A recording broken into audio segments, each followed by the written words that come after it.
충남 논산군 가야곡면 함정리 함적골. 일제의 식민통치가 깊어가던 1928년 음력 9월 17일 김석기는 부친 하금 김성규 씨와 모친 김성유 씨 사이에서 4녀 2남 가운데 위에 4명의 노이를 두고 장자로 태어났다.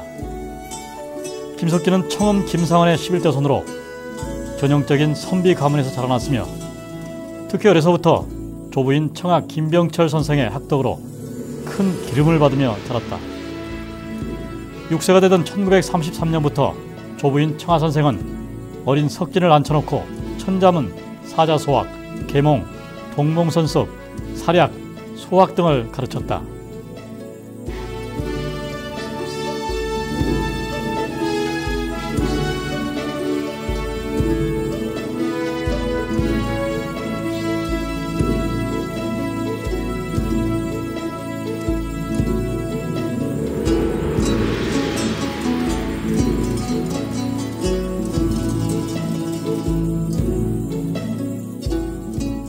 조부는 늘 인기아치라는 말씀을 하셨다.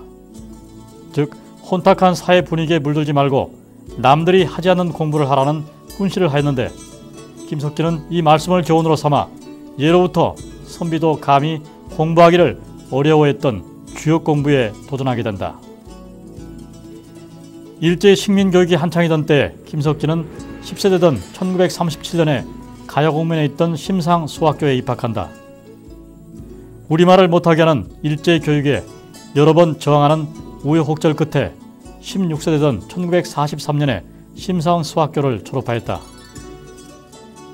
16세에 수학교를 졸업하고 이후 김석기는 조부로부터 대학, 중용, 논어, 맹자 등을 계속 배웠다. 해방 이듬해인 1946년 겨울 당시 19살 청년 김석기는 엄동설안의 대둔산을 올라 당시 이 주역으로 알려져 있던 야산 이달 선생을 찾아 석천암으로 향했다. 당시 57세였던 야산 선생은 젊은 김석진을 보자 큰 과실이 두터운 땅에 떨어지니 멀지 않아 씨가 싹 터 나오리라고 말하였다. 이에 김석진은 금이 땅속에 있으니 흙을 파서 세상에 내놓겠습니다. 처음은 비록 작은 물건이나 깎고 고쳐서 큰 것을 이루겠습니다고 답하였다. 이 문답으로 야산과 대산의 사제지간 역도의 전수는 인연을 맺게 된다. 그 어려운 시절 먹거리가 없어 소금밥으로 연명하다시피 하면서 64개의 괴명을 외우는 것으로 시작해 주역 원전 공부가 진행됐고 드디어 이듬해 20세 되던 1947년 7월 15일 주역 전문을 외우는 강의에 합격했다.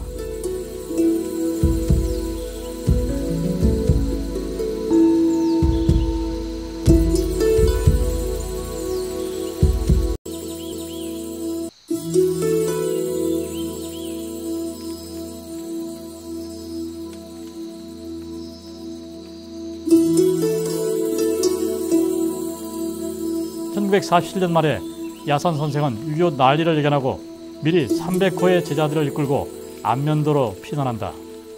이 피난 생활에서도 주역, 시경, 서경 공부는 계속됐다. 야산은 잠을 자더라도 남의 눈에 보이게 되면 편치 못하니 잘 면자에 눈목을 빼고 안면도로 해야겠다며 한국전쟁이 일어나기 전 안면도로 300호를 이끌고 피난을 한다.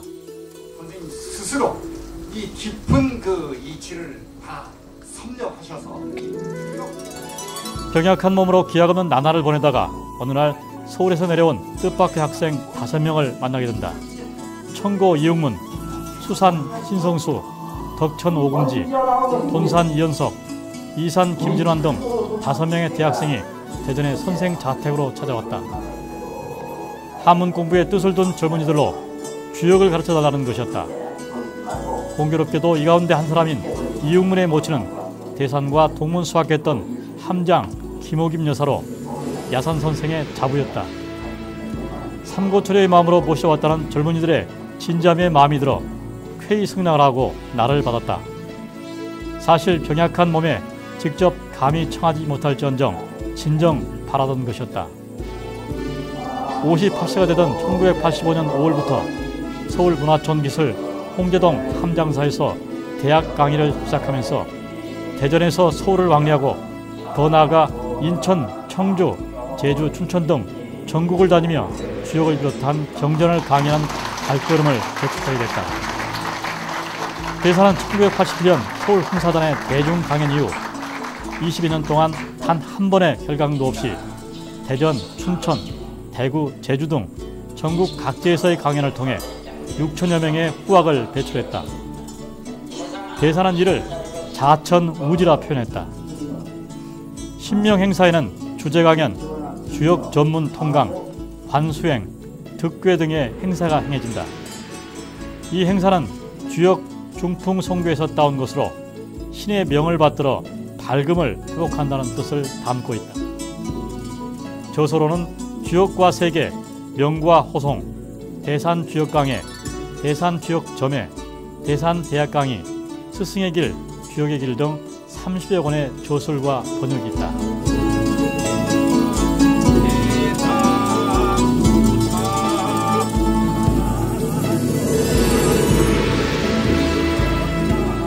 대산 김석진이 흥사단 선친 강당 바로 이곳에서 17년이라는 세월을 교역 강의를 해왔습니다.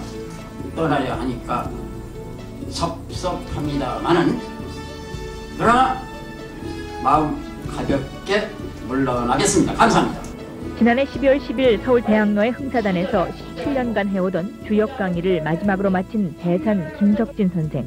그 마지막 강의하고 나시니까 좀 후련하세요? 아니면 뭐 좀 아쉬움이 많이 남으셨어요? 예글 중에도 어려운 주역을 누가 그렇게 배우러 오랴 이렇게 생각했는데 그 넓은 강당마다 꽉꽉 채웠으니까요. 그것이 지금 큰 보람이죠. 19세의 스승 야산 이달 선생으로부터 주역을 배워서 55년간 주역에만 파묻혀 지내온 김석진 선생. 일반적으로는 주역하면 점이나 운세를 보는 것으로 이해하는 사람이 많다는 것을 김석진 선생은 안타까워합니다. 삼라만상을 음양이원으로 설명해 그 으뜸을 태국으로 보고 거기서 64개를 만들어 철학, 윤리, 정치사의 해석을 덧붙인 고전이 바로 주역이다. 19세에 주역 공부를 시작해 지금까지 50여 년간 주역에만 파묻혀 살아온 주역 해석의 1인자 대산 김석진 선생.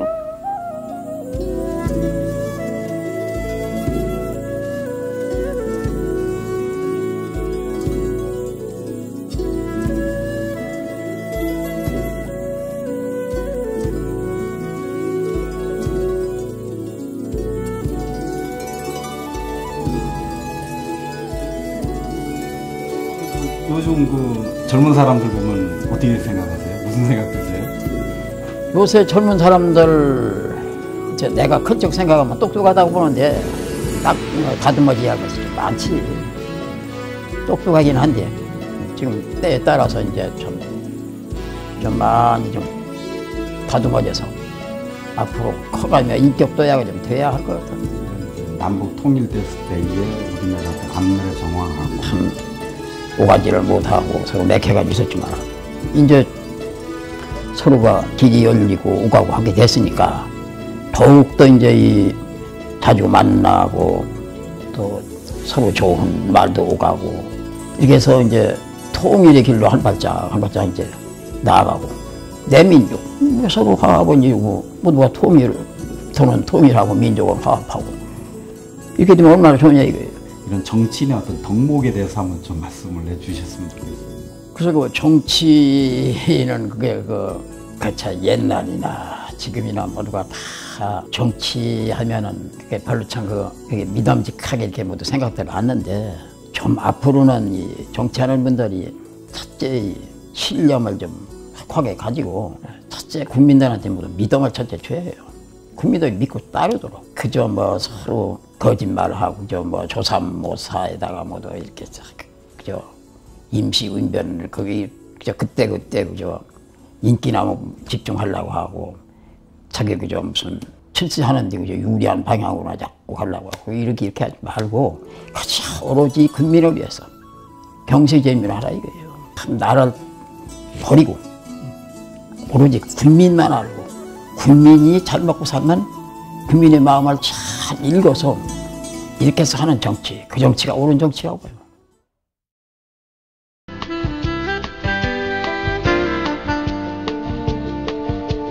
선생님하고 처음에 만나서 참 고생도 많이 했어요. 많이 했는데 그래도 아이들 낳고 살다 보니까 이제 고생도 어지간히 좀 헐맞춰 하고 애들 키우고 그러다 이제 선생님이 참 이렇게 강의하시게 돼서 너무 감사하고 참 그 덕분에 지금은 참 호강하고 있어요. 애들 참 사남매 낳지만 참 애들이 착해가지고 애들이 말썽 하나 안 피우고 참 그래도 학교 그냥 4년째 나와가지고 저 나름대로 그냥 살고 있어요. 손자도 지금 손자 다서 손녀 다서 그래요. 근데 애들이 다 건강하고 애들도 착실해요. 그래 다 할아버지 덕분이지.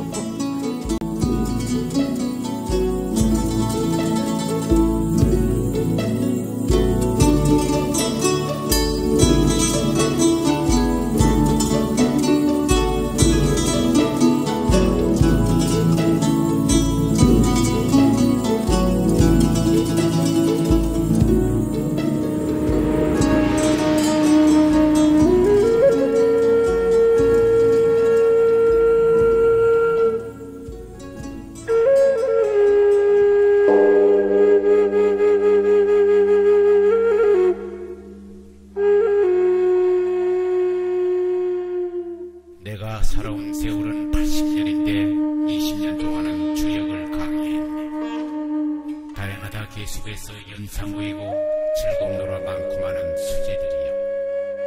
청춘 시절 책상 지고 스승 따르다 백발이라 상에 기대에 책을 쓰고 지난 이력 돌아보니 후회도 많아 더러운 곳 씻어내고 하늘에 비